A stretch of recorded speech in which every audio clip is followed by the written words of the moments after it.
This landed at a ranch at Corona, New Mexico. The rancher turned it over to the Air Force. Rancher W.W. Brazil was the man who discovered the saucer. What I thought was a star began coming in my direction at a very rapid rate of speed. The unidentified object, which some sources thought might be a blimp, moved slowly down the Pacific coast from Santa Monica and disappeared south of Long Beach. I saw a UFO, and it went down the river, turned right at the United Nations, turned left, and then down the river.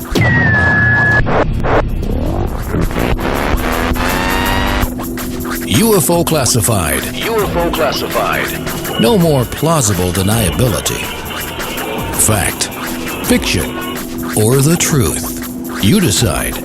And now, the new voice of the high desert, the hostess of UFO Classified, Erica Lukes. Happy Fantopia Friday, my friends. I'm Erica Lukes. Always happy to be with my people on Friday nights. It is so cool to look in the chat room and see everybody in chat there, my friends, Libertas, Tim, Amy, and of course, Wayne. But I want to give a very big shout out and a heartfelt thank you to Northern UFOs, or affectionately known as UFOs Northwest. He has been such a supporter of UFO Classified, and he has spent the past week uploading my radio show to YouTube, and I couldn't thank him enough for doing that. It warms my heart to know that I've got people out there like him that care about the show, that care about getting the information out, and it can help me. It's really a beautiful thing. So thank you from the bottom of my heart. You mean the world to me. So anyway, you can go to UFO Classified on YouTube and find my shows. And one of my shows that I was just listening to that I thought was pretty freaking awesome, great chemistry, was my show with my guest this evening. And I will say that Gary Heseltine is the man who has done more for this in the UK than anybody I know. He is relentless and has contributed and still does a great deal. He organizes events. He was the lead investigator on the Rendlesham Forest case, which we're going to talk about because more things are coming to light every day with Rendlesham. I'm going to introduce him and read his bio that is just incredible. He served in the RAF police from 83 to 89 before spending almost 24 years in the British Transport Police. That was from 89 to 2013. He was a Home Office trained detective constable for 19 years and worked on murder investigations, manslaughter, rape, you name it, he did it, and was an advanced police interviewer of witnesses and suspects, and involved in the London bombings inquiry as a specialist interviewer of first responding police officers. In 2002, whilst he was serving as a police officer, he launched an unofficial national database for police officers reporting UFO sightings in the UK, which is a really cool thing. And I don't think that's been done anywhere else in the world. It's called prufospolicedatabase.co.uk, so you can check everything out in there. Following the sudden death of UFO magazine editor Graham Birdsall, he launched his own online e-zine called UFOmonthly.com. It ran for 41 issues. He then spent 12 months as the co-editor of UFO Data magazine. In 2010, he was presented the PRG Disclosure Award in Washington, D.C. by Steve Bassett. And in 2012, he was given the Exopolitics Great Britain Award, and I'm not surprised about that.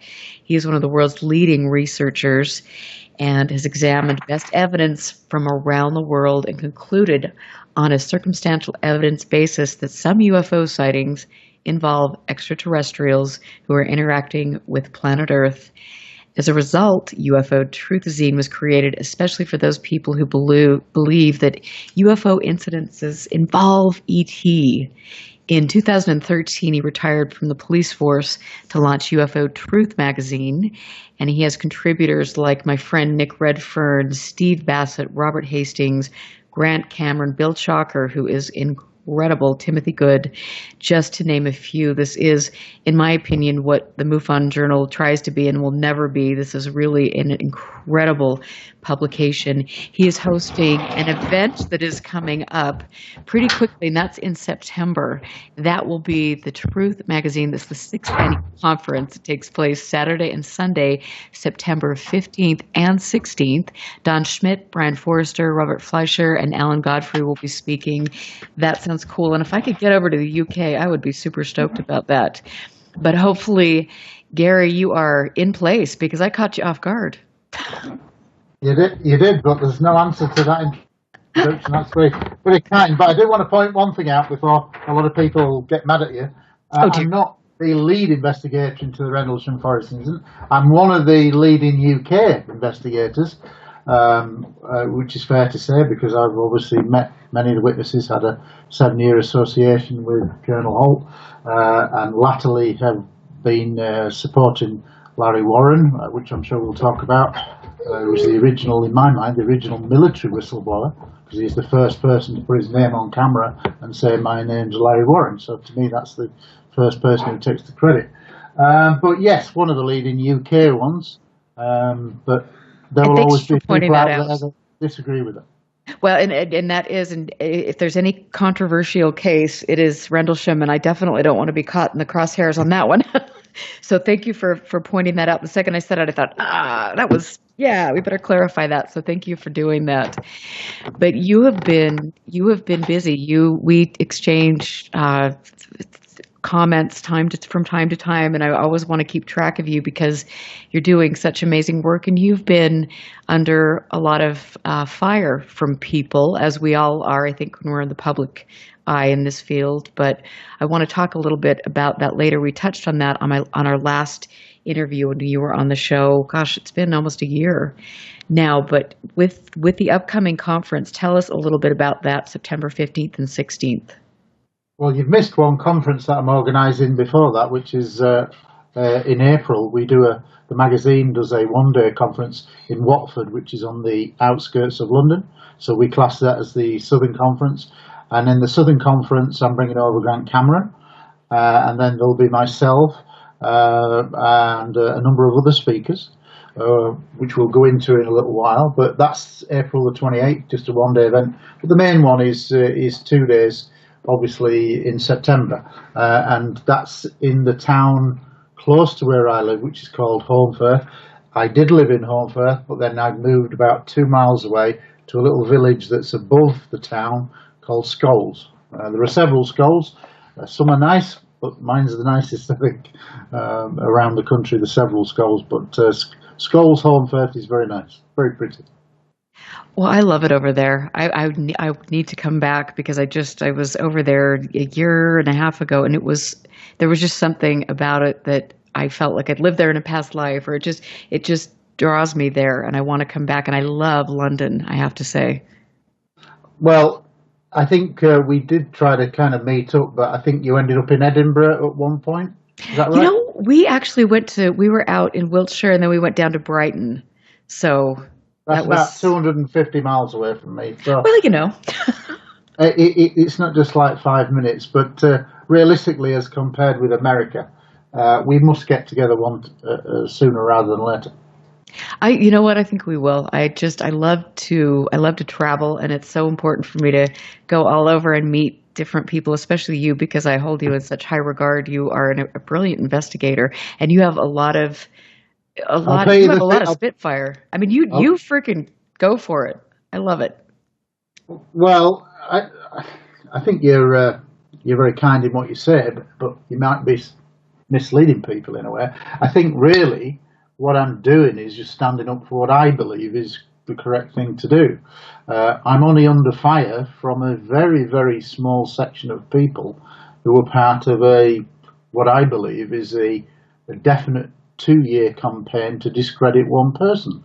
And when somebody starts calling people openly, you're a con man and a fraud, without ever that person being arrested, charged, or convicted, then I take exception to that, because as a former detective, that's not evidence until you've they say they present evidence, but when I look at the evidence, for example, one of them sent me a load of handwriting, examples that he'd done himself. This is just an ordinary person, no disrespect to him, just an ordinary person. And I said, well, okay, are you a police accredited handwriting expert? And he went, no. I said, so then really it's not worth the paper it's written on. It may be very good, I just don't know. But why should I look at something that will not be taken seriously by the police in court? For example, if you were in court and there was some kind of medical complaint and there was a case in court, they would have a doctor as an expert to give expert testimony. You'd have a forensic expert to give forensic testimony. You'd have a handwriting expert to give handwriting testimony. And they have to be recognised experts to be heard in court so that the court and jury can listen to them with a degree of confidence. Now, anybody can say, well, I think that looks like so-and-so's handwriting, but that doesn't mean anything in a court of law. So for me, I just said, are you a registered accredited police handwriting expert? And he went, no. I said, well, that's not evidence. They think it is, but it's not. So that didn't go down well with that person, who's since started trolling me for about the last year and whatever. But basically, there is very clearly, and I've proved it, I think, with a document that I produced called Winter is Here, which is a PDF that runs to about 14 pages, that's freely available for anybody that wants to email me at heseltinegary@hotmail.com, and I will gladly email it to them and they can make of it what they want. But it's all based on their own words over about an 18-month period. It's not my words, it's their own words that condemn them, and they're outrageous. And in my opinion, I uphold the principle of English law, which is you're innocent until proven guilty. And as yet, I haven't seen any evidence, compelling evidence, that says this man is what they say he is. And in light of that, we're talking about Larry Warren, of course, I think the original military whistleblower, the first person to be named on camera on TV to the world. And it's wrong that you call somebody a liar and a con man and a fraud without having the evidence to back it up, i.e. a conviction or a charge or a caution. In British law, you can have a caution, which is an admission of guilt. Now, there are none of those things, and yet they can't understand why I object. And because I object most strongly to anybody akin to having a lynch mob mentality that are self-appointed people who are judge and jury. Well, if we did that, we all become vigilantes. We would have no civilization. It would all break down. We have to have rules, and the rules say you need evidence to call something, and they don't have the necessary evidence. And they even admit that at certain points, some of them, that they don't have we might have not the actual evidence for a court of law. Well, sorry, that is the test of law. And so I'm standing up, I think, for what I should be doing, is the principle of English law, which is you're innocent until proven guilty.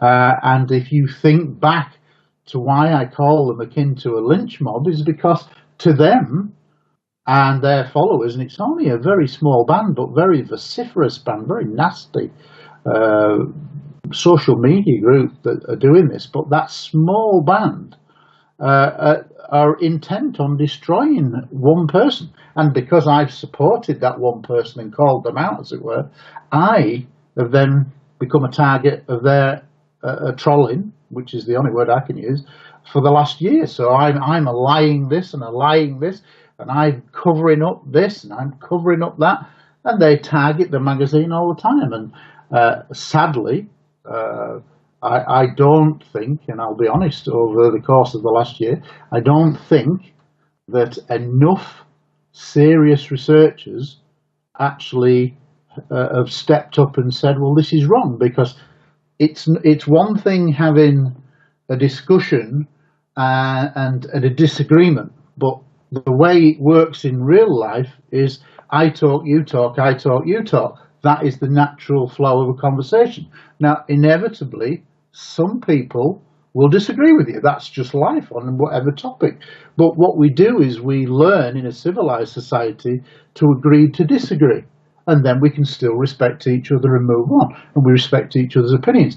But with these people, you can't disagree to disagree, because their opinion has to be right. They have to say, no, we're right. And if you disagree with them, that's when you start getting trolled. And what I mean by trolled is you get verbal abuse. I'm a lying this, swearing. I'm a this, swearing. Other people who disagree with him are this, swearing. And it's abuse. And there is no other word for it. And in my mind, this is unacceptable. And these people, principally 4 of them, claim to be serious researchers. Well, I don't know of any other serious researcher in the world of ufology that talks to each other in expletives. And it's wrong. It's unprofessional. It shows that they're not what they claim to be. And for me, they don't have any credibility whatsoever. And if they did ever have set out on the right foot to say, we've got some real questions, that would have been a different matter, because then you could have explained each of those rightly or wrongly and discussed them as civilized people. But why, they said to me, well, I blocked them. Well, of course I'm going to block somebody who's effing and blinding at me. Why should I talk to people who cannot have professional courtesy, who think that they're right without actually examining what is evidence in a court of law? Well, I think after being a police officer for 24 years, I think I know what evidence is. And I think I have a little bit more knowledge of that than they do, because they weren't. The sad thing is that this has kind of been allowed to go on on social media for about 2 years, and not enough recognised UFO experts have, I think, come out and said this is wrong. They're starting to, because I keep providing examples, and then some people do say this is unacceptable. And a case in point is actually yesterday, when my wife was going through, because she monitors what these group of people do quite openly. That's what she does. She's trying to protect me. She wants to flag up anything that comes. I don't go look for them, but other people send me screen grabs and whatever. But my wife obviously looks after my interests, and she flagged this up, and she says they're talking about me here. They're calling me a skanky whore. And I said, well, that's not very nice. That's even new low for them. They've never done that before. So I put it up on social media. And as a result of that, they've got a lot of grief, and quite rightly. But then they say, oh, actually, this was not directed at your wife. I can see where you're coming from, but it was actually meant for Christina George, who does the other radio shows that, in the States, one of the other radio shows. Oh, that's all right then, obviously. Well, they say, no, it isn't. No, it isn't, because we've disbarred this one of the group of 4, so it's now just a group of 3. However, what they forget is that I've got all the evidence of the last 2 years from the other 3, and the lead person is actually the most vile of them all. And so I will be putting something out that has a few nice little gems of their own, in their own words, to let people see. Because people need to see that these people claim to be serious, but they don't behave in any way like a professional way. And their way has to be the right way. And if you are not in their camp, then you're against them. And if you're against them, then you can be abused too. And it's not just me that's been abused. Anybody that disagrees with them will be the target. And unfortunately, because they know that some of these people are very, very nasty and vicious, a lot of people go, ooh, I'm not getting involved. And I can understand that to a point. And that's kind of like what you said at the top of the show. Oof, I don't want to get Rendlesham Forest wrong. And that is not really the right way to go on. We should be able to discuss things, but in a professional and inclusive way, where no name calling goes to anybody. And if it's a valid point, then it's discussed. And there will always be disagreements, but you treat each other with respect and you go on from there. You agree to disagree. And unfortunately, some people, and it's a creation of modern technology, i.e. social media, that nobody envisaged when social media was created, that this is one of the spin-offs, that you allow people to become self-appointed experts who've never done research, and they go on the offensive as keyboard warriors, and they can give people hell. And people have been already demonstrated to have committed suicide because they've been trolled, targeted on Instagram, on Facebook, etc., etc. And unfortunately, in my experience over the last year where I've been trolled, is that Facebook is way, way, way behind on where they should be. They don't have enough things in place to stop this going on. Believe it or not, when I actually a couple of months ago put something out and said, well, these are the people, and I put their pictures up, they're all right putting pictures up of me up, so when I do it, they complain. I get taken down as a troll.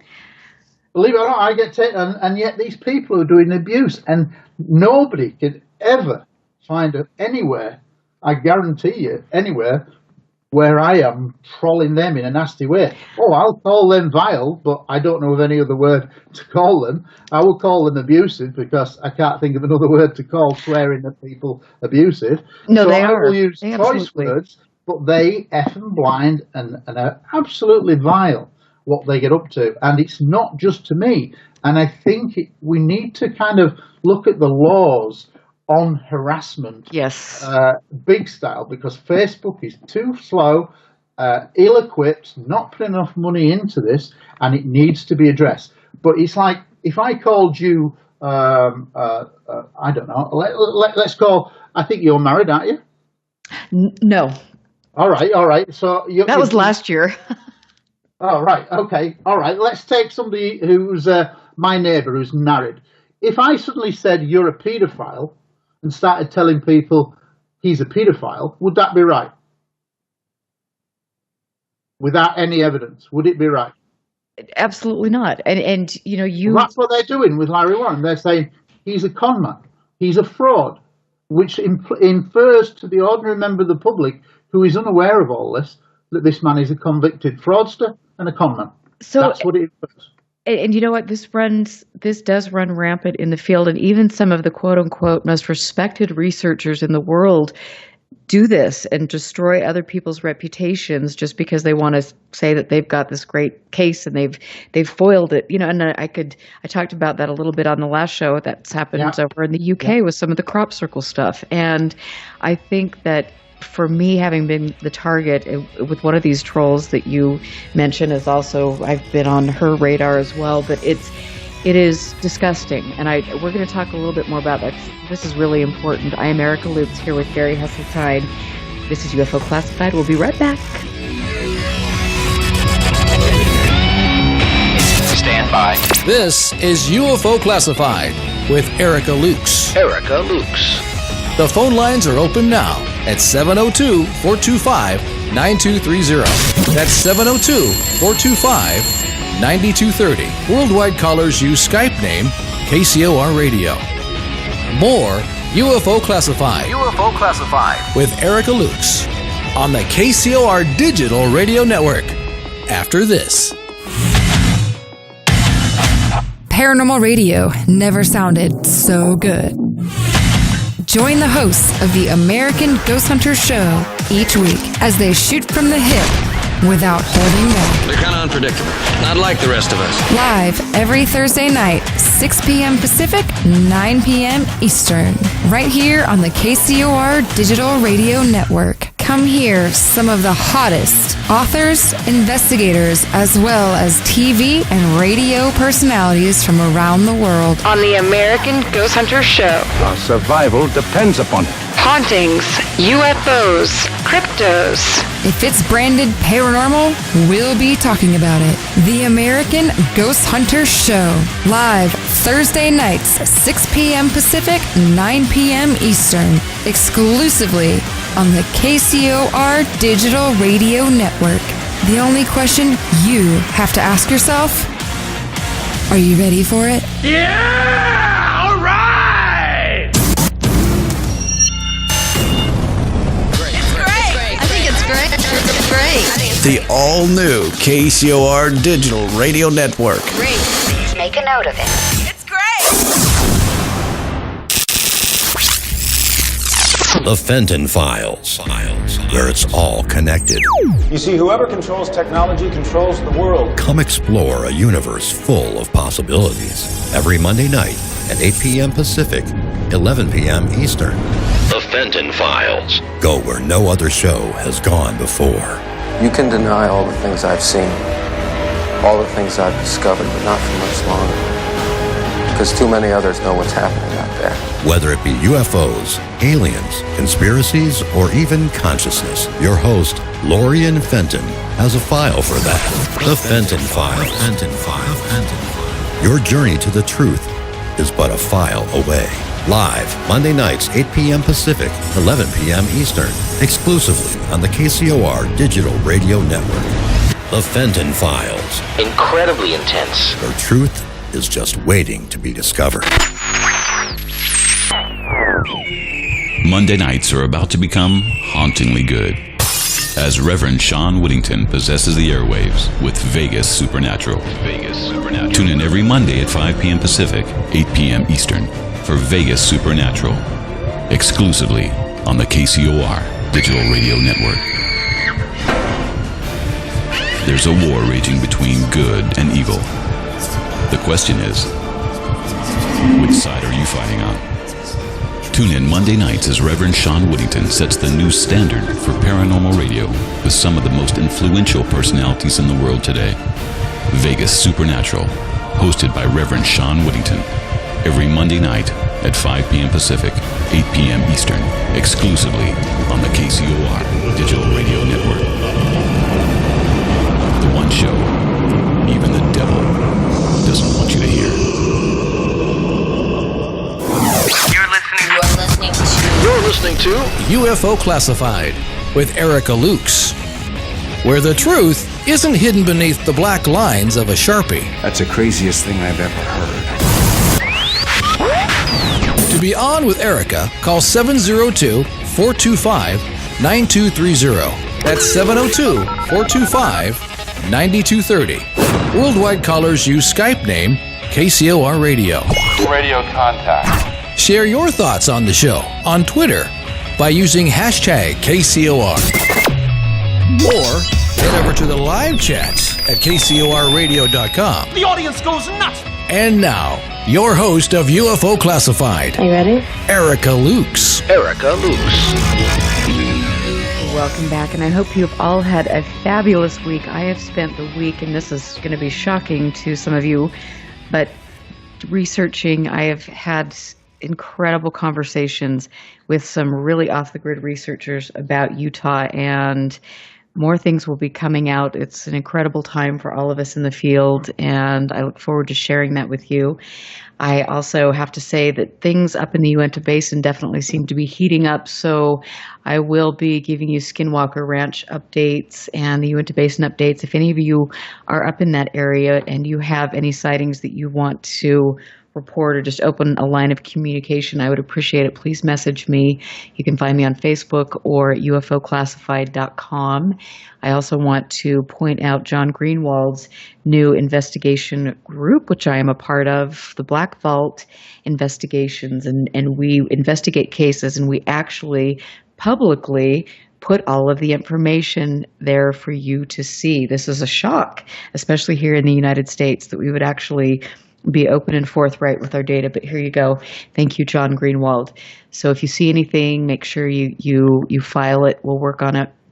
And I want to, again, thank all of my wonderful friends in chat. Thank you for getting in here every week. You just make me so happy. And David Cook, who has a show on KCOR, the best digital radio network on the planet. I love you, Tina Marie. You freaking rock.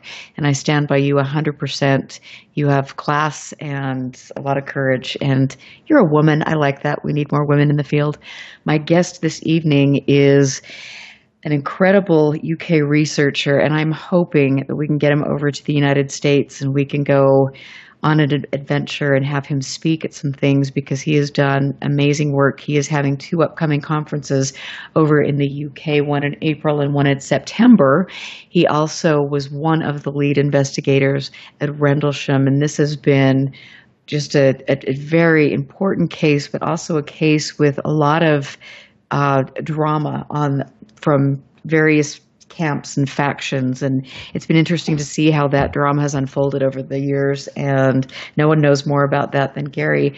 When we left off from our break, Gary Heseltine was talking, we were both talking a little bit about the mentality in this field. It seems to have been commandeered by a few probably mentally ill people who have found their voice on social media and like to get in and bully and threaten and harass people. I have been a prime target of that when a certain person who won't reveal his identity came out against myself and Ted Rowe, and as a result of that, Ted received death threats. I received threats, and it was really ugly. So there's some very serious stuff that takes place when you put yourself out here.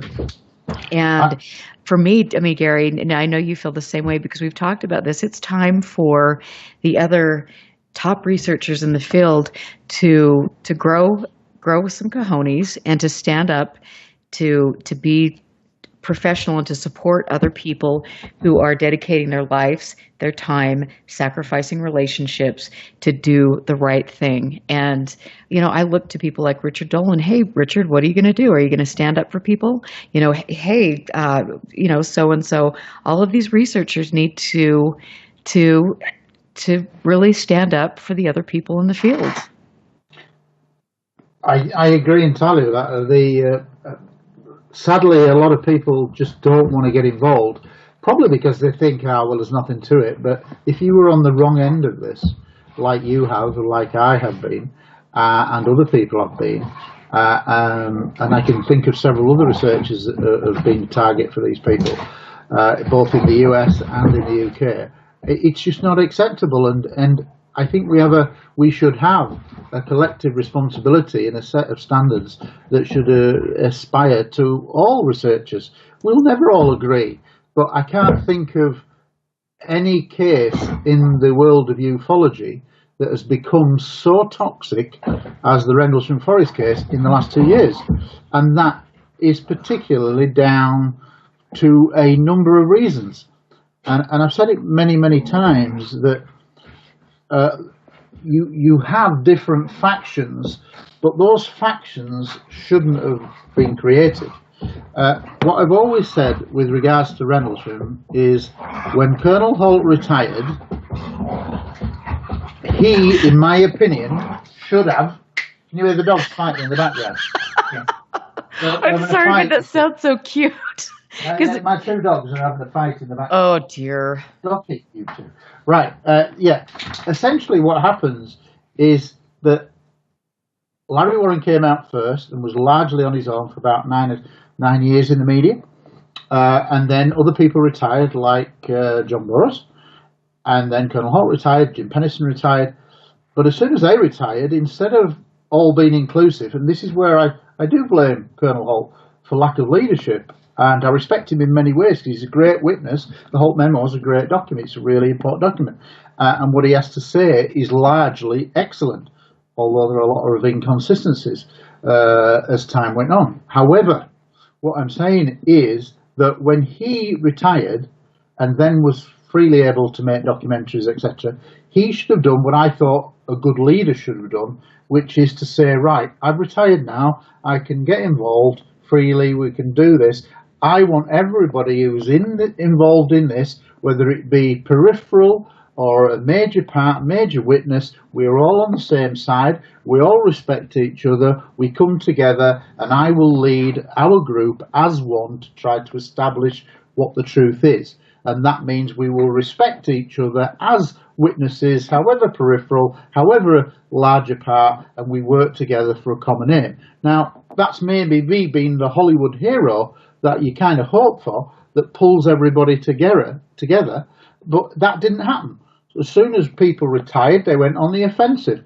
Well, I don't like Larry Warren's account because it doesn't fit with mine. Well, at that stage, we didn't really know that there were 3 successive nights of activity. We knew that there were probably 2, but now we know that there are 3 consecutive nights. The second night is still largely unknown, largely never mentioned in any TV documentary, because the TV researchers and the people that are putting the programme together aren't really bothered. It's just entertainment for them. It's not about the truth, it's about entertainment. But this is why we've got factions. So now you have Colonel Holt, who is back in the trolls, without a shadow of a doubt, from afar. The principal troll who is trolling me and Larry Warren was the source, without a shadow of a doubt, because we've got screen grabs where she's taking credit for being the source to Colonel Holt for his book, The Holt Perspective. So you can't have it any clearer than that. And interestingly, I got an email after I'd ended my association with Holt. Now let me get this clear. People like John Burroughs are under the misapprehension that Colonel Holt dropped me. Well, let's look at this scenario. I met Holt in December 2007 while making the UFO Hunters program. I'd never met him before. We got on really well. And after the course of those 3 days, I said, could I write a screenplay in collaboration with you? And he said, yes. Nothing, people had talked about books, but nobody had ever mentioned a screenplay. Well, I love films, so I thought, well, let's have a try. So anyway, cutting a long story short, we went through a process of about 7 years working on various drafts of the script, which had been reviewed positively by several people, but not enough, because it's an ensemble piece and there is no classic Hollywood Harrison Ford figure. It's an ensemble piece which Hollywood doesn't like. They basically wouldn't commit to it. So anyway, that was going on. So ask yourself, why would I, who did all the writing and then just showed it to him for, do you agree with this? Is there any input that you want? Blah, blah, blah. But I did all the writing of the script. Why would I then take that script out of circulation? Why? Because he then started to say, I've got some information. I've got the dirt on Larry Warren. And I said, well, what is the dirt on Larry Warren? I can't reveal my source. Well, at that time, I didn't know who the source was. But he wasn't going to tell me. But he said, I've finally got the dirt to bury Larry Warren. Of course, and he'd always had a downer on Larry Warren since I met him.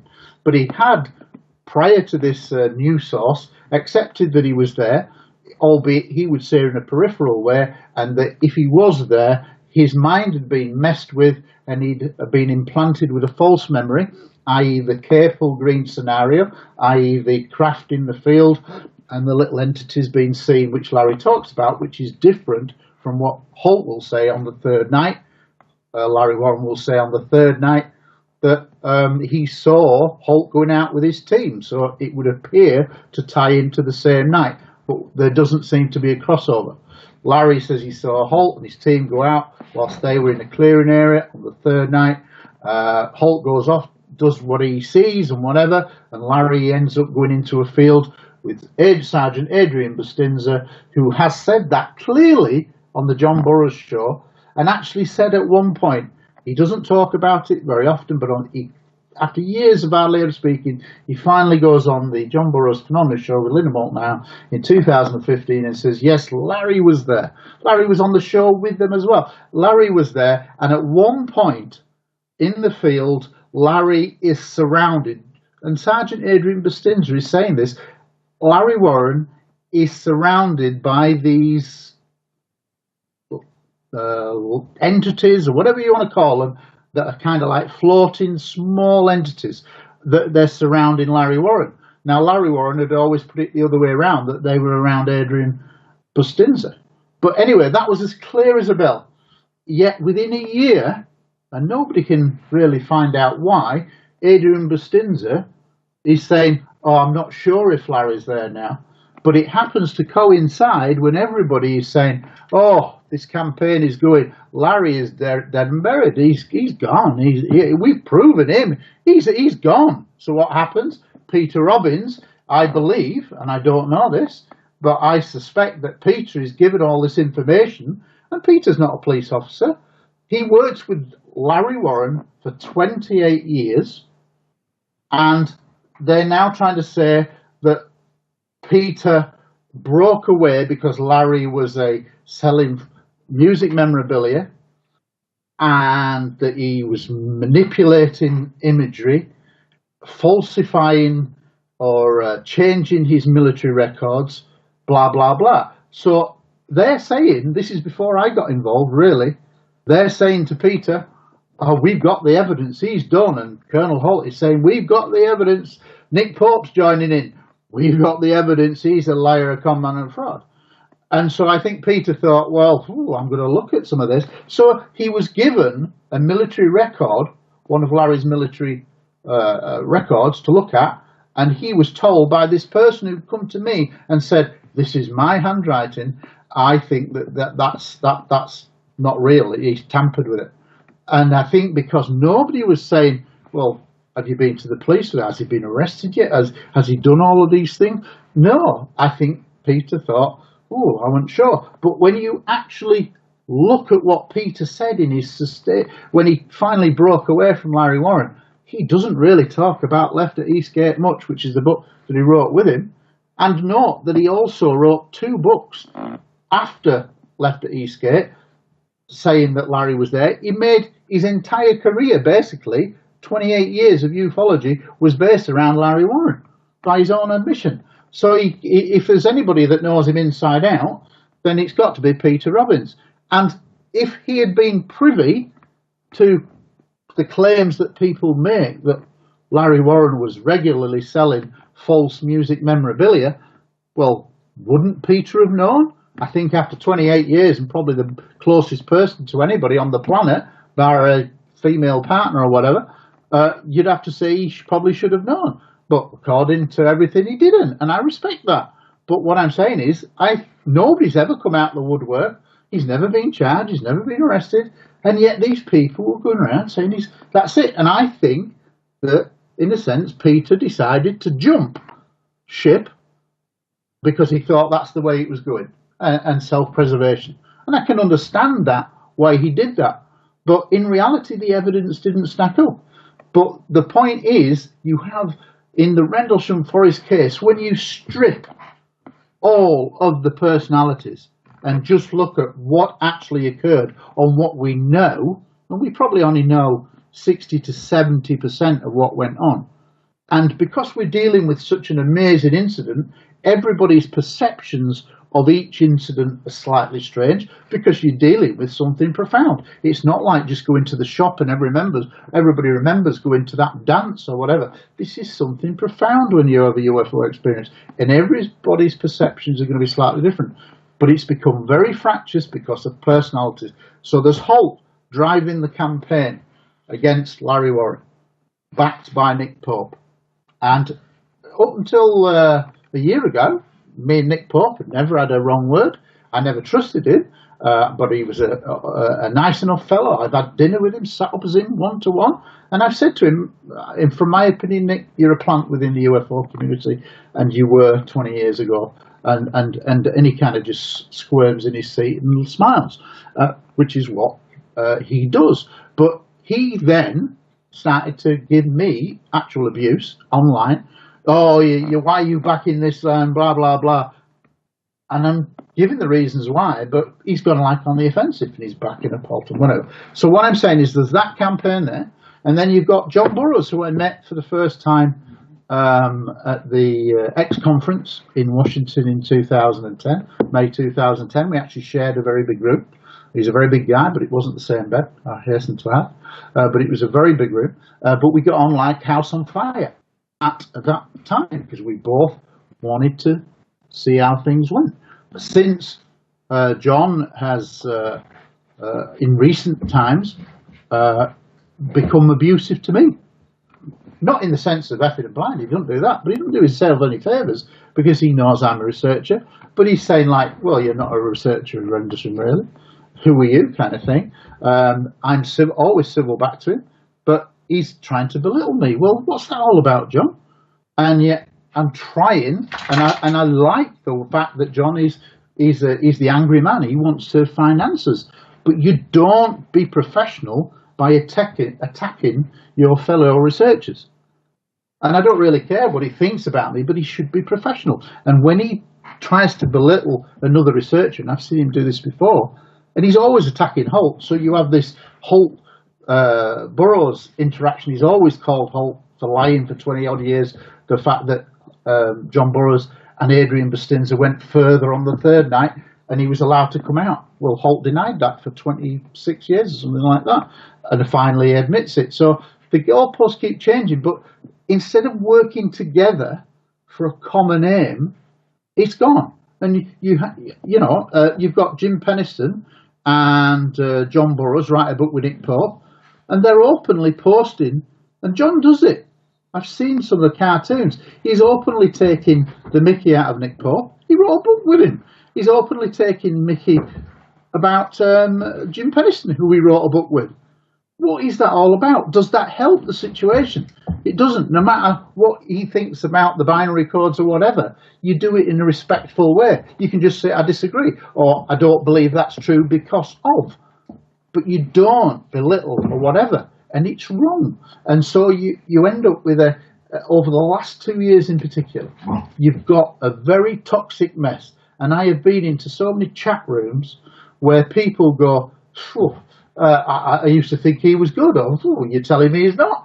Oh, it's news to me. And it puts people off because people are spreading disinformation about each other. What disinformation am I saying? All I'm saying is you can't call something evidence without it being evidence. I'm called out. Now, let me give you an example. I have, in the last 2 years, put some material out onto Facebook, YouTube, about Colonel Holt, because as time went on, I ended the association because he kept making slanderous, unprofessional comments about Larry Warren that were unsupported. I would say, show me the evidence, and he didn't. And I said, you can't say that publicly at a lecture. It's unprofessional unless you're producing the evidence at the same time. I never hid behind Larry Warren, who I'm not a big friend of. I'm a friend, but we're not big friends. Never have been, because he lives in a different area. I hardly ever see him, 3 times a year. But the point being, why would I defend something? If Larry Warren had been convicted of something, that's a done deal. If he had been arrested over something, that would imply that things weren't good, etc., etc. So when he said he got the evidence, I go, well, put the evidence out there, let the evidence fall where it falls. Why would I want to protect somebody and risk my reputation? It doesn't make sense. Why would I withdraw a script if it wasn't my decision to withdraw it? It was my script. I wrote the whole thing. So why would I do that if I was so, as John Burroughs would say, intent on riding on the coattails of Colonel Holt? And then when Holt dropped you, you then pick up the coattails of Larry Warren? No, I don't think so. I don't think so. I did it because I have integrity. And unfortunately, a lot of people in this field lack integrity. And they lack, in my opinion, true professionalism. Yes, we can disagree, but we should all treat each other respectfully and agree to disagree. But that's not what happens. And it's like people talk about egos. I get accused of having a massive ego. I guess you've got to have an ego to be a public figure, to talk about anything. But there is good egos and bad egos. And I can think of some bad egos. But I know my dog is wanting to go out. Oh. At the door. Off they go into the snow. All right, so we're back. And then you'll hear a big bang in a minute when she bangs on the window. Oh, so what kind of dog is she? A Staffordshire. Staffy. Oh, cute. And a big German Shepherd. Big German Shepherd is mine, Rusty, and the Staffy is a rescue dog that we've had for about 2 years. She's lovely, very affectionate. She's had a bit of ill treatment in the past, but she loves attention, and in a sense, she's the boss really, to a degree. But she's a bit of a madam. She gets her way. Well, I mean, we all love dogs. There's not a week that goes by in chat that we don't post pictures of our animals, and so to hear them in the background, I think it's awesome. Well, usually, if this was on Skype and on video, they'd be laid on the settee usually behind me, and you'll see them sprawled out on the settee. But anyway, they've gone out. They'll be back in a minute. But yeah, what I'm saying is, I don't want people to focus in on personalities. I want people to focus on the Rendlesham case because of how good it is. And when you strip the personalities out there, it's a fantastic case. Where do we get a case that occurs over 3 successive nights. Now, for example, where do we get a case where we have a confirmed interest in nuclear weapons? And I say confirmed because of the video that I put out, I think 18 months ago, where Colonel Holt at the top of the tower to me said on video for me that he had been contacted by the guy in the tower on one of the nights that said that, which we believe is the 3rd night, and he says it quite clearly in 2010 when this video was made, that beams came down into the weapons storage area, i.e. the nuclear bunkers. If it's a nuclear base, I know because I worked on 2 nuclear bases doing exactly the same job. Most people don't have that link, I do. So I know exactly what's going on, and I always knew there were more witnesses. And he volunteers it, and he says, and the people on the ground within the weapons storage area saw the beams coming down too. Now that's a great clip. Now, I'm criticised now for releasing that video, but why did I release the video? Because I think that in the end you have conscience, and in the end, if you were sat on a piece of really good information that you thought was relevant to the greater public domain, in the public interest, would you release it? Well, I sat on that information for about 5 years, hoping that Colonel Holt would say the same thing after our dissociation, but he would say the same thing. Well, he wrote his book, and in his book, he clearly says he was not aware of any beams coming down into the weapons storage area. Now, that creates a conflict to me. I've got a video of it that every man and his dog can see, saying and volunteering that at least 3 people within the weapons storage area saw the beams coming down. Now, we're going to talk about that, and I want to talk about that because we've got to go to break really quickly, but I am Erica Lukes here with Gary Heseltine, and I want to say thank you for staying up because it is much later in the UK. Stick around, ask questions in chat. We will be back because the best is yet to come.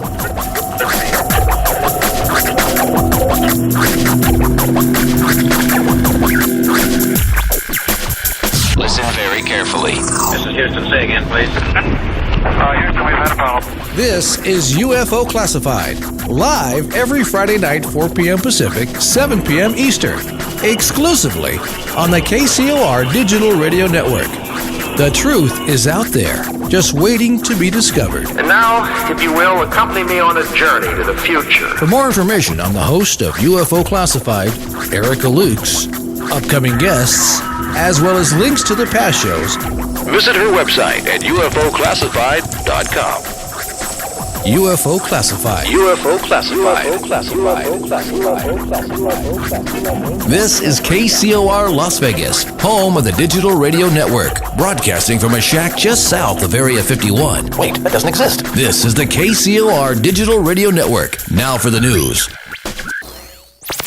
Now, broadcasting in digital HD radio. This landed at a ranch at Corona, New Mexico. The rancher turned it over to the Air Force. Rancher W.W. Brazil was the man who discovered the saucer. What I thought was a star began coming in my direction at a very rapid rate of speed. The unidentified object, which some sources thought might be a blimp, moved slowly down the Pacific coast from Santa Monica and disappeared south of Long Beach. I saw a UFO, and it went down the river, turned right at the United Nations, turned left, and then down the river.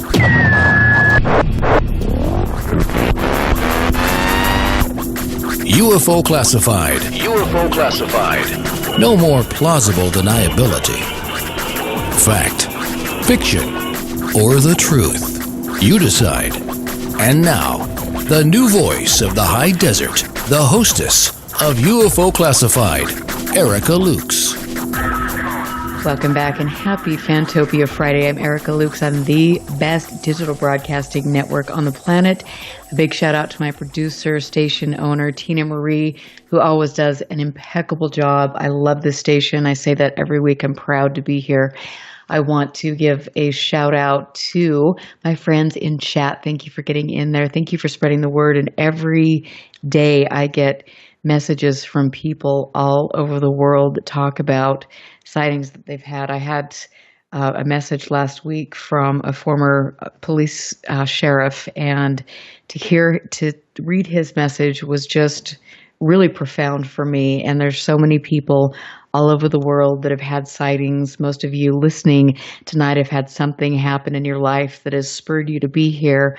And I am truly grateful that we have a community that we can build where it's safe, where we can exchange ideas and move forward with respect and integrity. And my guest tonight, Gary Heseltine, he's been doing this for a long, long time, since he was 42. He is a former police detective, and he also established in 2002 a national database for police officers reporting UFO sightings in the UK, which is incredible. You can find his magazine, ufotruthmagazine.co.uk, where he has the world's leading researchers writing really cool articles. It's amazing. But we were talking about Rendlesham and what an incredible case this is, and how over the years, how it has been riddled with the dysfunction of some of the people involved and the factions that have formed and all of these things. And that's, Gary, that really, as somebody who, I know you care about this case and every case you investigate, that must be really hard for you to deal with. I know Peter Robbins was pretty severely affected, and I adore Peter. But, it's just to see all of these things that have happened, and none of this is needed at the end of the day. Well, absolutely. It's very frustrating because as I was saying just before the break, you have a dilemma as a researcher. If you hold a piece of information, that it's on video or audio, that seems incontrovertible because a person has said something, and that person then says something else about the same thing, then that either creates two versions. It says one is right, one is wrong. Well, which one is it? And to my mind, if you think that you're sat on something that is of defence significance, well, ultimately, beams being shone down from a UFO into nuclear storage bunkers, I think, is of national significance in the UK and to the world. I mean, if you talk to Robert Hastings, like I have, he did a fantastic book, UFOs and Nukes, where he outlines very clearly in his book, and then the documentary, which is, to me, the best documentary ever made, evidentially, on UFOs, because of the evidential links at the CGI that brought the cases to light, shutting down missiles, etc., Captain Robert Salas in Maelstrom and things like that. So it's a fantastic area. So this is an area that he touched on in his book, and here I am, sat on this bit of information, waiting for Colonel Holt to bring his book out, The Holt Perspective, and he's told me one thing, and then in his book, when it comes out, he says something else. Now, I'm accused of being a bit of a snitch because I released this information, and I must admit that it was something I had to wrestle with. But in the end, about 18 months ago, I thought, well, hang on a minute, this isn't right. I've got him saying that there are at least 3 witnesses that approached him. I'm not saying it. He's saying it. It's as clear as a bell. This is, I think, important because we're talking about beams into a nuclear weapons bunker, and it's something of clear defence significance, and it's always been denied. And I'm like sat on this piece of evidence, and then I'm told in his book, he didn't know for definite whether there was anything. It was near, at or near, but nothing clear. And I'm thinking, this isn't right. One version has to be true, one version has to be a lie. And the point is, he said it clearly, so that needs to be in the public domain. So I ummed and ahed for a while, and then I thought, do I put this information out? And in the end, I figured that this is to progress the case. This, I think, is vital information that is confirmed. Beams coming down, according to the video, should be released in the greater public interest. Did I do right? Did I do wrong? I don't know. I guess that's something that people will have to decide. But in the end, I think morally it was the right thing to do because it's important information. And if he ends up saying, well, actually, I told you a lie at the top of the tower, which is the implication, if he's right in his book, well, he's lied in his tower. But either one's not good. And what I'm saying is, when you're talking about nuclear weapons being shone down, that is a major, major thing. And he appears very clearly to be endorsing that they did, even to the point of in the script. I wrote the script, so I wrote every word, and it says in the script that he approved, that he collaborated on. It says the next morning, after the incident on the third night, he went to Colonel Williams and told him about the beams coming down into the weapons storage area and said, I think you need to check out the ordnance, which is his way of saying check out the nukes, because they were zapped. And then we find in a reference in Robert Hastings' book, UFOs and Nukes, and some of the research he's done on Rendlesham, that it turned out that there is a named person, I don't have the name today, something I only found out recently, but he had a named contact that said I was working within the weapons storage area and that beams did go into the weapons storage area. Now that's a pretty amazing coincidence. It seems to corroborate what he had said in the tower. Now that is vital information. And do I just sit on it and it never comes out? Do we just forget about that there's two different versions? And for example, let's take right up to date. I've done it again. Only this week, a few days ago, in 2010, Colonel Holt came across to make a documentary that was actually a private documentary that was hoped to be bought but never was, by this guy. And we were put up in a hotel. Nick Pope was there, I was there, and Colonel Holt was brought across. Now, between breaks in the filming, there was a period, I think it was a morning between the shoot, where we were free, and I said, Colonel, have you ever done a walk round of the site, the forest, and tried to match it to your audio, the famous 18-minute audio? And he basically said no. I said, well, let's do that then. And my wife, Lynn, was with me, and she had her iPhone, and she was taking some clips of us walking through the forest. Now, she did various clips, and he knew that she was filming as we walked through the route, because at that time I was still in the association with him. And we're walking around doing various clips, and it was really good because we established exactly where the other incident took place, where the UFO stopped above their heads and shone a beam down. That has never been shown on camera, and I could talk about why the media won't show that later. But anyway, suffice to say, it was really useful, and it was all very pleasant. Now, these clips weren't great clips, and my wife would be the first to say that she's not a great camera woman or whatever, but she did probably do about 14 or 15 clips, most of which are pretty mundane, and I hadn't really, because they weren't great quality, I hadn't really delved into them too much. But in the process of doing some research on the documentary I'm involved in, Capel Green, which we can talk about in a bit, which is about Larry Warren on the third night, and principally, I reviewed those clips, and I then came across a clip which has made national newspapers in this country, because I did a release that it's been featured heavily in the national news, that basically I'd got a clip where Colonel Holt is saying to me, we know that there was lost time on the first night. Now the first night is when Pennison and Burroughs are going into the woods, off base, they've gone into the woods following lights, and it's been rumoured that they were gone for several hours, but never confirmed. And then on the clip, when I happened to review it a couple of weeks ago, he says, we know that there was lost time. And then he goes on to say that they were gone for hours. Now, I thought that was quite amazing, because I did a bit of checking, and that had never come out, and it wasn't in his book, which you would have thought it would have been in his book if it's the full true version, and it wasn't. And then I've got this clip again. So I've got a video clip, quite clearly him saying that John Pennison and John Burroughs were missing for hours, which is quite an implication. They were unaccounted, off air for hours, clear as a bell. So again, do I think, well, do I sit on this? Or is this a major case and we have to try to progress this case forward? Do I release it? And in the end, I chose, again, for the greater, I think, public interest, to put this out, because this is important, because the missing hours implicates that they were probably abducted. And people don't like talking about abduction. But surely we have to look at everything if we're going to look at all the facts of the case. And if we have some kind of confirmation that they were missing for hours, isn't that important? Shouldn't that be out in the public domain?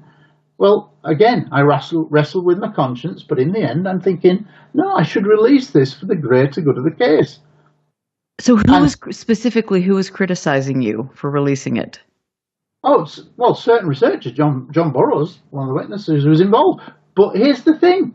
I actually said to John a couple of months ago, I'd seen this clip, but I hadn't edited it. I'd reviewed it, but I hadn't edited it up, which I'd done on in the last 2 weeks before putting it out. But I said, I've got this clip. Have you ever been told by Holt that you had been abducted or inferred that you'd been abducted? And he went, no. And I said, well, I found this audio clip and video clip with him saying that. And he says, are you going to release it? And I says, I will at some point. So here I am 2 months later releasing it, having edited it up, put it out there with a transcript, and he's now saying, oh, you broke Holt's confidence. Well, I'm thinking, well, hang on a minute. That's weird. That's strange. Oh, no, seriously, that's what he said. And he tried to belittle me. I wouldn't trust you with anything. And I'm thinking, well, what do you do? That's what he says. I would never trust you because you break people's confidence. Well, let's look at and examine this, right? I have built a database of police officers, and over 15 years, I have given certain officers confidentiality if they're serving or requested it. I've never once broken any of that because I wouldn't do that, because that is kind of sacrosanct. I never give such undertaking to Holt. Why should I? It's one of the most high-profile cases in the world, and I'm hearing conflicting things, like he dropped me. And here's another example. Okay, now, when we were walking through the woods in 2010, and my wife is taking intermittent clips, he actually said something that turned out not to be recorded, but my wife in particular remembered it. Now, here's the story. When I first met Holt, we were in the pub, there were filming going on, and we were in the evening. I'd met him. I was really excited to meet him. He was a big hero of mine because it's such a good case. And we got on like house on fire. We had lunch. But he told me that there were more nuclear weapons at that base than anyone else in Europe. That's what he said to me on that first night. And believe it or not, I actually wrote it down in a book. So I wanted to remember things. Yeah, just to keep my memory fresh. Never thought anything more of it. We then end up having a 7-year collaboration. And then eventually we break up in 2014 because of his slanderous comments about Laurie Warren, unsupported, so I end it. Anyway, when we're going through the forest in 2010 for this documentary that's never made, and my wife's taking intermittent clips, he says, and it wasn't recorded anywhere, he says in front of my wife, he made a joke about the female peace protesters that were at Greenham Common. Now, this is probably a location that you're not aware of, but there were nuclear weapons supposedly stored at Greenham Common, which is an American airbase. They did have a nuclear, what's called the Glickham, where they house nuclear weapons. But the thing is, why she remembered it, well, basically what happened is the British public were opposed, or some of these peace protesters were opposed to nuclear weapons, American nuclear weapons being on British soil. So they set up a camp outside the fence perimeter, like a tent. It was like a tent village. And anyway, basically he made a joke about everybody thought the nukes were at Greenham Common. And he took the mickey out of the women, the peace protesters. And it struck a raw nerve with Lynn because Lynn remembered that. And at one point had even thought, prior to knowing me, of joining them. So he obviously had some resonance, right? And it pricked her ears. And he said this. He says there were more nuclear weapons at Bentwaters than anywhere else in Europe. Wow. Now, it was a nuclear base, Bentwaters. But to him to say there were more and make a joke and say everybody thought they were there, including the peace protesters, that resonated with Lynn. Well, again, I thought that was the second time he'd said that to me. The first time I wrote it down in a book, which I've still got, and I have put that out as a photograph. And the second time, I didn't have it on video, but he'd said it in front of my wife, so she was corroborating the fact that it had been said. So again, when he's not talking about nuclear weapons, he won't even say, if you ask him, he'll say, if you're on camera, if you say to him, was the nuclear weapons on Bentwells, he'll go, I can neither confirm or deny. Well, what's that all about? It was a nuclear base. It was well known as a nuclear base. It's not a big secret. In the 50s, it was designed as a nuclear base. So anyway, basically, I decided, no, this is important, because people say to me, Gary, why do UFOs turn up in little old Suffolk, a little county in England? Well, I tell you why, and that's because there were more nuclear weapons there in that base that shouldn't have been there in those numbers, that it probably broke the armament agreements, and it was a time of world crisis. It was at a time when the Polish shipyard workers under Lech Wałęsa and the Solidarność movement, Solidarity, were taking off, but it was still a Soviet state, Poland. So hundreds of thousands of Soviet troops massing on the borders of Poland, and it looked like they were going to go in to quell the revolution, like they had done in Czechoslovakia and like they had done in Hungary.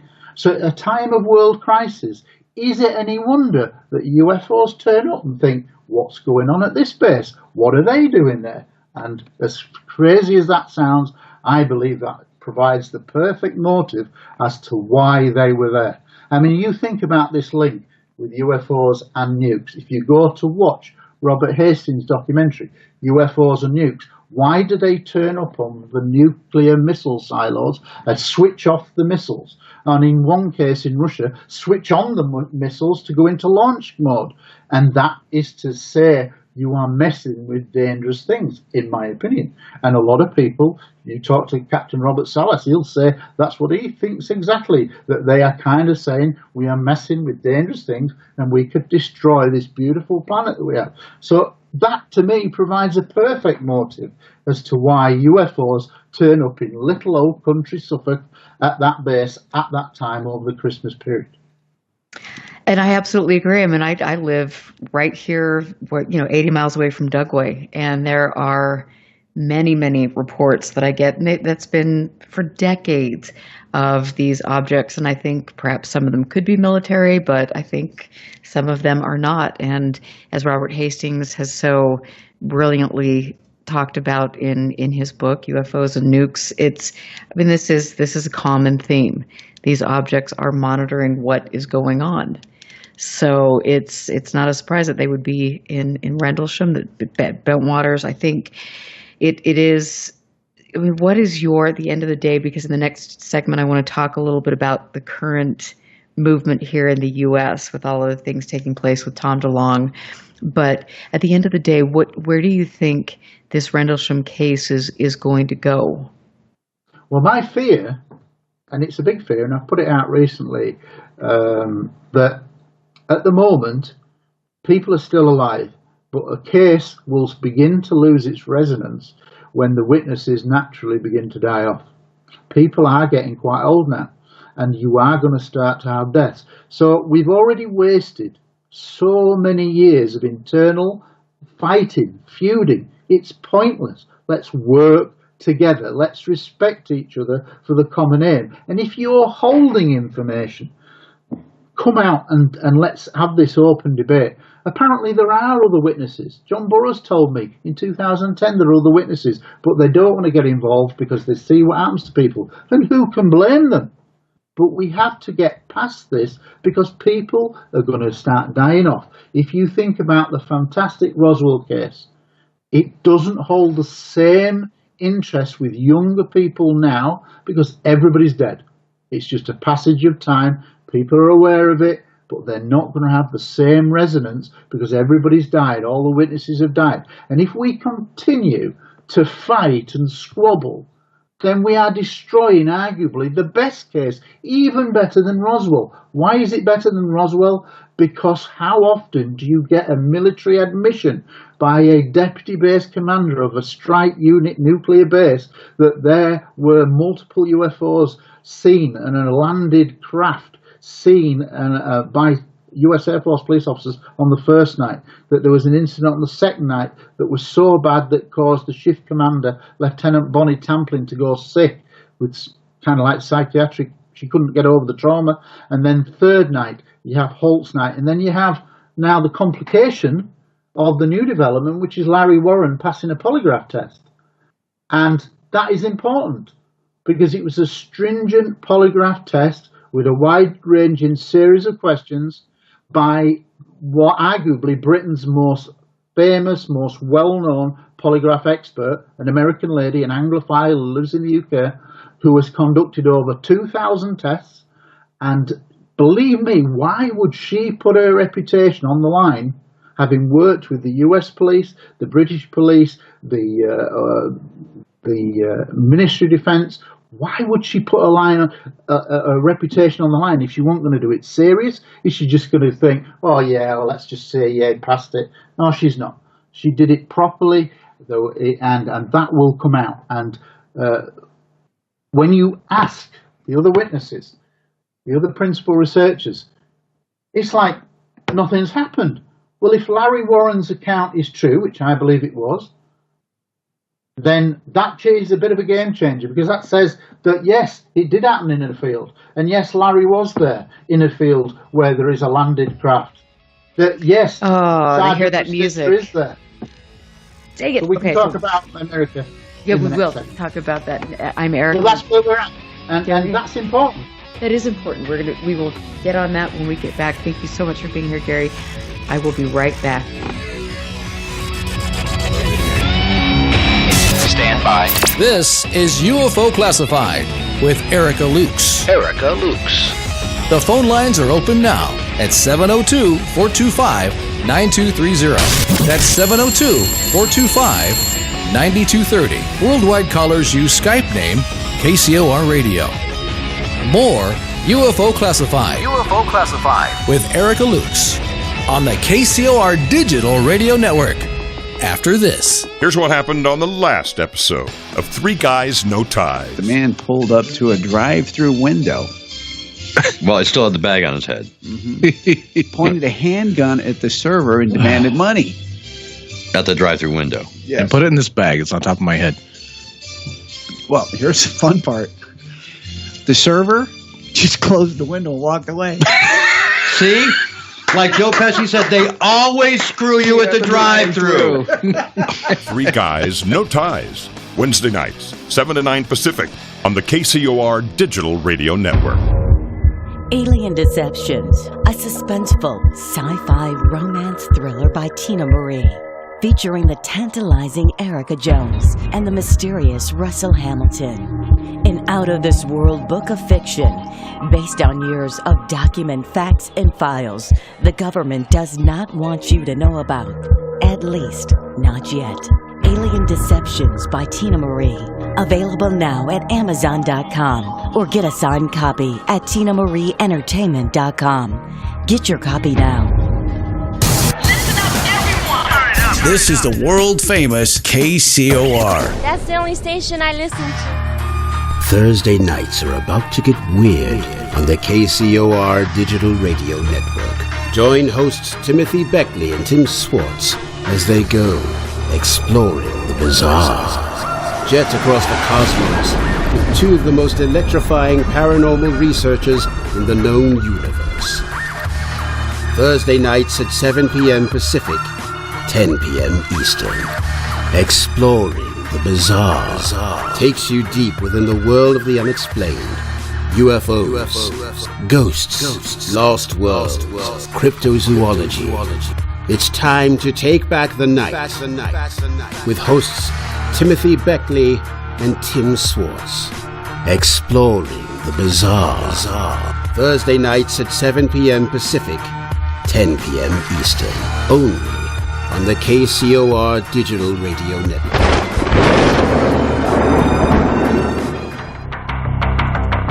Friday night, 9 p.m. Pacific. Jump onto the Celestial Highway and travel at the speed of light. Into hyperspace. Hyperspace. Hosted by Solaris Blue Raven.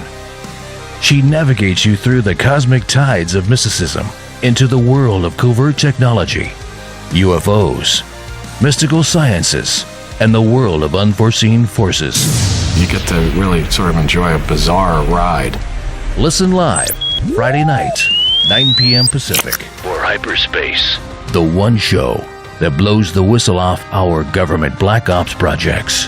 Hyperspace, hosted by Solaris Blue Raven. Solaris Blue Raven. Exclusively on the KCOR Digital Radio Network. Want to take a ride? Take a ride. Take a ride.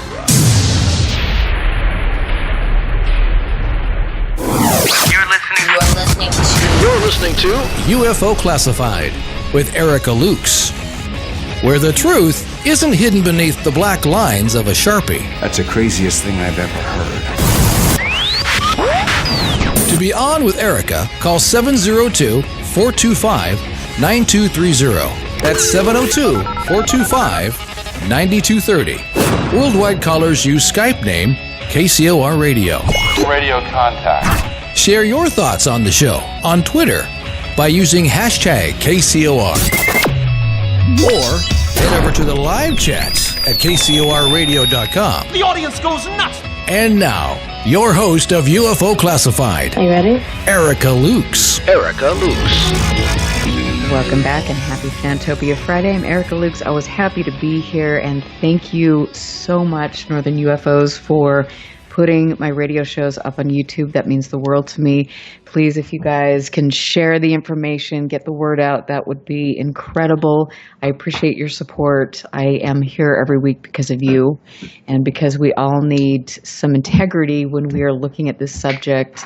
We need the truth, we need answers, and we're not going to do it how we're doing it now with dysfunction. And I think my guest tonight knows a lot about that. He is an incredible person. He's hosting and does amazing work over in the UK, but he is presenting the third UFO Truth Magazine Southern UK Conference that takes place Saturday, the 28th of April.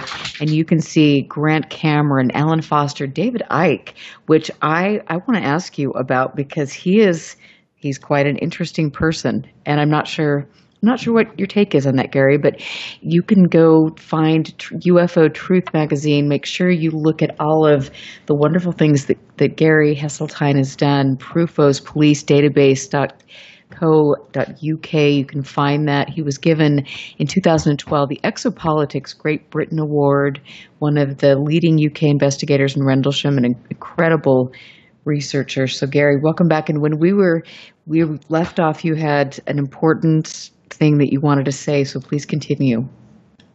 Well, I was basically just saying that, you know, there's been 3 instances where with Holt I've got information that years later is not getting acknowledged, doesn't get into the public domain, so what do I do with it?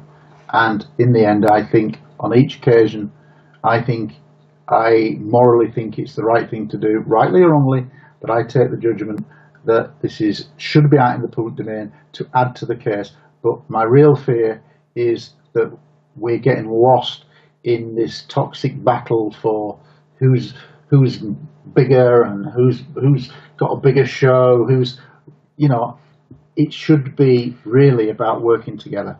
And I'm more than happy to work with anybody, but people have got to want to work with each other. And I think it's very sad that before people start dying, and this case gets lost in the midst of time, that we should have a grown-up attitude to working with each other for the common good. We respect each other, we work, we'll not always agree, but we respect each other, and we respect each other professionally and treat people with respect.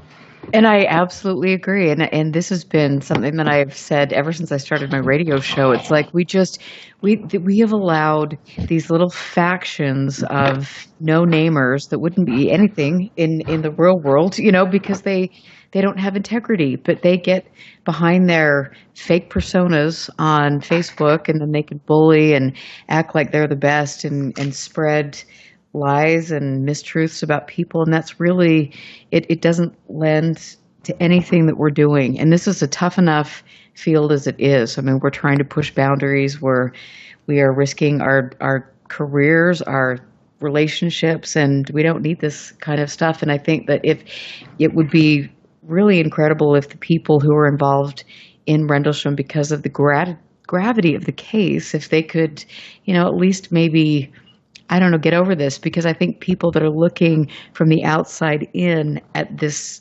Rendlesham are starting to distance themselves because it is so toxic, and that's unfortunate. Let me just come in one thing, because we did mention it briefly between the ads, the breaks. I was due to speak at a conference in Pennsylvania, at the MUFON conference. I can't remember quite when it was, late in 2017. But then there was the whole furore of John Venture. And John Venture had written occasional articles for the magazine, UFO Truth magazine, so I had met him at the Citizens' Hearings in 2013. And I was due to be one of the speakers, and I then read what could only be described as a vile racist attack on a lady, I think it was. And I said, John, you're the organiser of this, you bang out of order, I'm going to unfriend you, it's unacceptable what you've done, and I'm pulling out the conference. Now, I did that, I think, on an integrity issue, and that should have been dealt with, I think, by MUFON straight away in a similar fashion. He should have been ostracised, but he wasn't. That's internal politics in MUFON, but I don't think it did MUFON any good internationally, reputation-wise, because they delayed, and I still believe he's involved in the background now. But that's by the by. I pulled out on integrity issues, and I can prove all the emails. But this is the cheap shot that came my way from Colonel Holt. And it just was so unnecessary. He basically said that I was running scared of appearing at the same conference, at Pennsylvania conference, at the same conference, because Holt was going to be there. I was running scared, so I pulled out. Now, believe it or not, he put that out. Now, honest to God, what does that say for the man's integrity himself? Why am I going to make this up? No axe to grind to me. I pulled out because it's not acceptable in the modern world that we can allow people to make racist comments and get away with it. And everybody in MUFON should have reacted in exactly the same way, and he should have been shown the door within 48 hours, in my opinion. So Holt, he really said this. Do you have that in writing? Yeah, I can show you the caption. But it's making a cheap shot because he is part of this group attacking me because I support Larry Warren, who's innocent as far as I can see.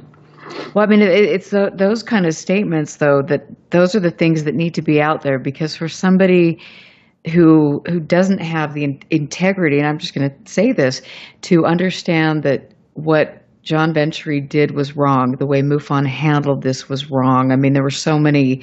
I mean, it's not okay to support racists. It's not okay to support people who are unprofessional, to support people that are sexist. I mean, and there's so much behavior in this field that is at the very least unethical. And for him to say that is wrong, and that needs to be pointed out. Absolutely, but they took great delight in saying, "Oh, you're running scared of Colonel Holt." I'm sorry, I don't need to run scared of Colonel Holt. He's just a man, and I'm telling the truth, and I've no need to lie. I've no need to risk my reputation to tell a lie. What would be the point? So with this group of research, or whatever they are, the people that are being really nasty to you, I mean, what have they done? What research have they contributed? Well, for three of them, none other than one doing what he thinks is good handwriting expert, but he's not an expert, so it's not worth the pen it's written on, paper it's written on. And two, the lead one, who you're aware of, the lead female, she had a 9-year online, very close relationship, friendship with Larry Warren, and was his #1 fan. And then suddenly something happened, she flipped, and she's become his #1 hater, and her mission is to destroy him. It's as clear as that. And if anybody, as I said before, if anybody wants to see the document, I spent 18 months researching and gathering the information. They just have to email me at heseltinegarrett@hotmail.com, and I'll send them a copy of the document. And, you know, their own words. And see, and I think that would be great. And I think that's the kind of stuff that needs to get out there. And I sent you a message that was sent to me by this woman. And I mean, just out of nowhere. And it was really interesting that she sent this to me when you and I were communicating. And so I thought that was incredibly odd, but this is just unfortunate. And at some point in time, people need to look at the behavior and look at the fact that, I mean, there's something clearly not right here, and you don't behave that way, and they need to be cut off, and that's the end of the story. Yeah, let's go on to America. Come on, big things are happening in America. Let's go to America. Okay, so let's talk about Belong to the Stars Academy. And I know that you wrote an article about this in the magazine. So what is your take on what's happening in America? Well, I think a lot of people were very naturally suspicious of who the hell's this guy as a musician? Why would he have access to, government type of people in the US and military and certain kind of intelligence officers? Why would he have that kind of access? But so I think a lot of people naturally thought this may be a bit of a bogus disinformation. But then again, we now know that he is primarily behind the recent Pentagon release of information. And I talked to Grant Cameron about this, and I know he was very positive that it was going to lead to something, and it sure did. It wasn't the big disclosure with a big D. Some people thought that December the 18th, I think it was big D, but it wasn't. But it was a very important step. Whether it's recognised now or in a few years has been a massive step, but it was another big step on the way, because we know as researchers that the US government has lied to the American public, the world public, for over 50 years about their true knowledge of UFOs. They claimed in 1969 to stop Project Blue Book. We're not interested, there's nothing to it. And yet we find then that at least a 7-year, 2007-2012, special access program investigation had been taking place. But what was interesting is that they released 2, effectively, Pentagon-authorized release video clips to go with this testimony, and it largely centered around the Nimitz incident, I think in 2004. Great case. The pilot, I think his name is David Fravor, has made many TV appearances since. But what was really important, that because it was the Pentagon, you've got to draw certain things. One, it confirmed that this had been done in secrecy and that the Americans had been lied to, if not the world, but certainly the American public had been lied to, and by all accounts, the Senate and Congress as well, apart from this small group who are involved in this secret $22 million budget program. But what was really startling was the fact that they admitted, and this is the real thing that they can never go back to now. So if a journalist says there's no evidence, we should all, as researchers, be saying, go back to this admission by the Pentagon that there are things indeed flying around in the airspace that appear to be showing methods of propulsion and show maneuverability way beyond that we can do with our modern aviation. So that's one step short of saying this was ET. And I can understand why it stopped short, but that's what it means. It is that close. But for them to admit, the Pentagon to admit, that military encounters are taking place with unknown objects that are far outperforming our most modern military aviation, then that is basically saying this is ET. Now, the incredible thing was on the TV, on all these clips that you see on YouTube and that were on the news for 2-3 days around that time, December the 18th, 19th, that kind of period, is that the logical question to follow up on when somebody says that is, well, where did they come from then? And not one, as far as I can see, of the presenters in the TV program pressed that. And I think that's because of this general suppression and the earpiece of the producer in the earpiece to the presenter saying, don't ask that logical question. Do not ask that logical question. For heaven's sake, do not ask that logical question. i.e., well, if it's not ours, whose is it? Because then they would have had to say, well, it's probably ET on primetime TV. And, of course, they don't want that. So that's how they've managed to keep it down. But for them to also say that they had recovered exotic materials that had been passed over to Bigelow's laboratories for analysis, again, wow. And apparently the hint that these are strange alloys and involving elements that are not normally constituted on the Earth. Well, again, this is major, major stuff. But for them to finally admit that, one, they had done a secret study when allegedly they weren't interested. We have no interest in UFOs. And for me, the main one is that they admit that these things are flying around and that their technology is way beyond ours. Now, the logical follow-up from that is that the world's media should have been over the story like a rash. And if it had really been a major disclosure, as some people believe, then it would have been on hour in, hour out, day in, day out, like a major terrorist attack would be on American soil. It would have been wall-to-wall on every channel for days on end, like it would have been. The Oklahoma bombing, that kind of thing. It would be wall to wall. And until that's when you're having disclosure. When that happens, then. And I mean, the media, especially in the United States, has been so conditioned, as you know, to minimalize this subject. And I thought they did a pretty good job for having been so negative about the topic. So that was at least a start. But what I want to ask you is, do you think, because I feel that there was, and DeLong has made some statements that this is kind of an evil alien presence, or when they first released the videos from To the Stars Academy, there was a lot of language that the threat.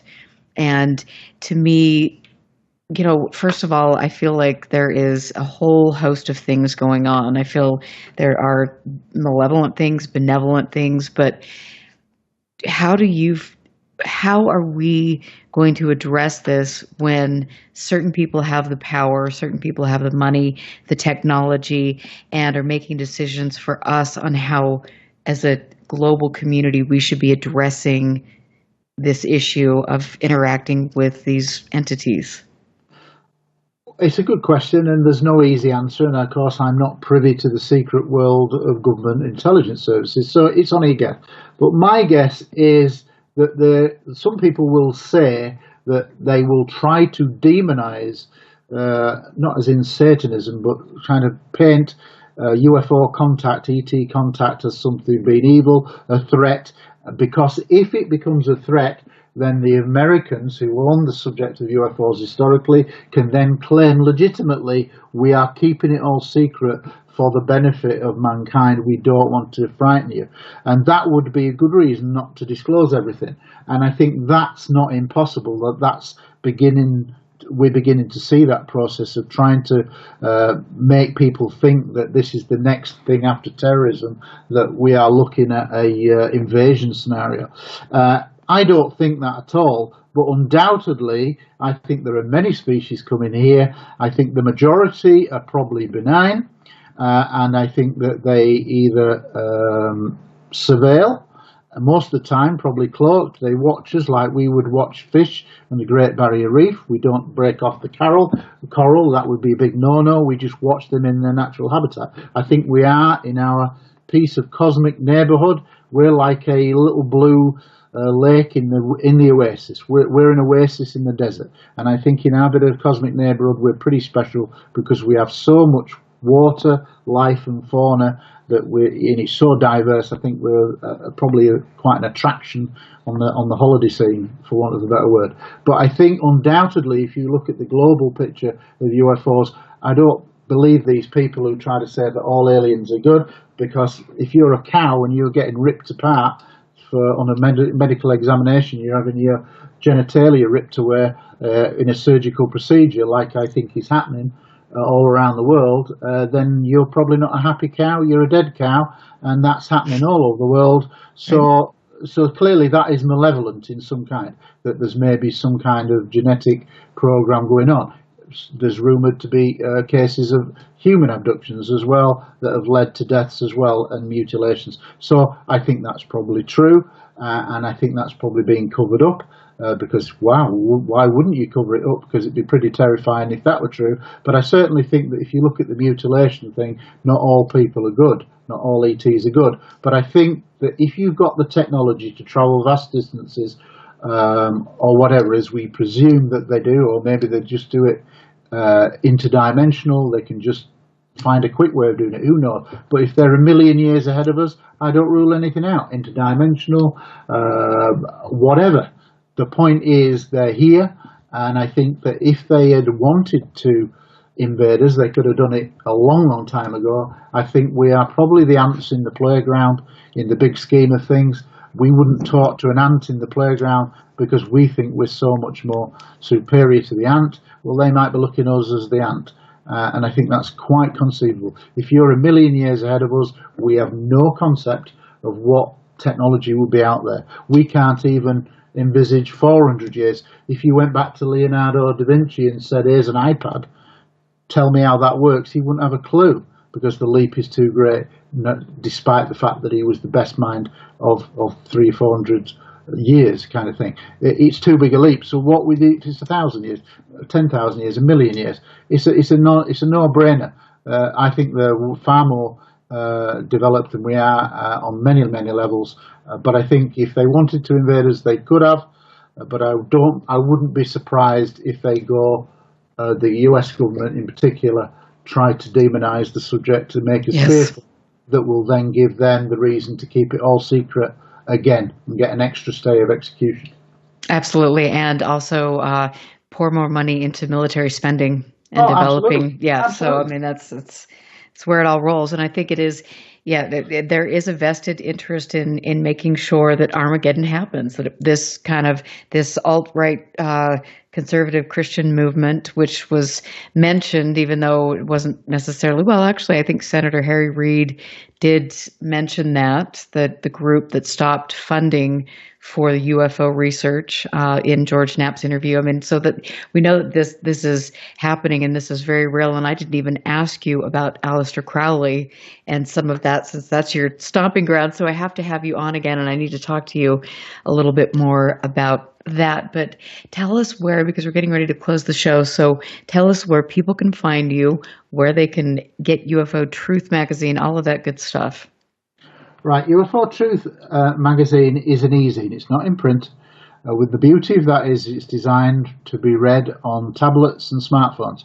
So if you've got a little tablet, then it'll just turn like a book, so you can store as many as you want. Right, UFO Truth magazine is ufotruthmagazine.co.uk. All you have to do is basically put UFO Truth magazine into Google, and it'll come up very quickly. There's links on there. It's bi-monthly. It's 96 pages.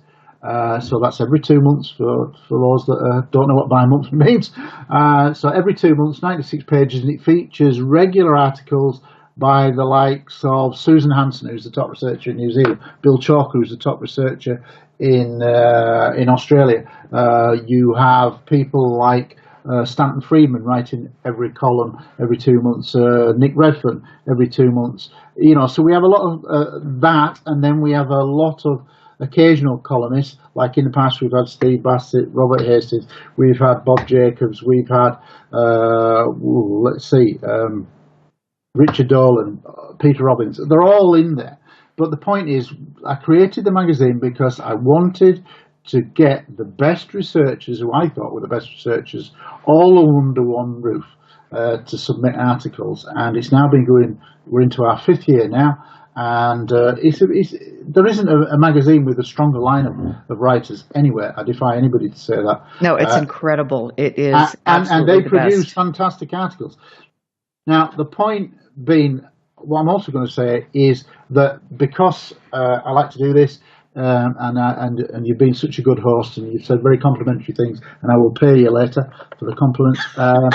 You bet. I would like to say, for the first 100 people that email me at heseltinegary@hotmail.com, they can choose any one issue from the 28 that's been done so far, and I will send it to them complimentary, my email, to their address at no cost. and if you like it, then you can subscribe. That's entirely up to you, but it will give you the flavour. So the first 100 people that email me, I will send a free copy of any choice. Choose a number between 1 and 28. The magazine is there. The idea is a third of all the money that comes in through yearly subscriptions is ring-fenced. Nobody, who else in business is going to put 1/3 of their profits to one side? And it's ring-fenced for good causes. Initially, as I've said many times, it's gone to create the funding mechanism for the 2 conferences that I do now. But it also now I give various donations to various groups, blah, blah, blah. Blah, blah, blah. I'm going to get that out to everybody. Yeah, I'm so happy that you stayed up late. Gary Heseltine, you freaking rock. And I tell you what might be quite good is why don't we do a Q&A over Rendlesham Forest, and we're there and we get everybody asking me questions about Rendlesham. Oh, let's do it. I love it. I love it. Thank you, and good night to all of my friends. Be safe. Have a wonderful weekend. Stick around for a fabulous night on KCOR, and we will catch you next Friday. Listen very carefully. This is Houston. Say again, please. Houston, we've had a problem. This is UFO Classified, live every Friday night, 4 p.m. Pacific, 7 p.m. Eastern, exclusively on the KCOR Digital Radio Network. The truth is out there, just waiting to be discovered. And now, if you will, accompany me on a journey to the future. For more information on the host of UFO Classified, Erica Lukes, upcoming guests, as well as links to the past shows, visit her website at ufoclassified.com. UFO Classified. UFO Classified. This is KCOR Las Vegas, home of the Digital Radio Network.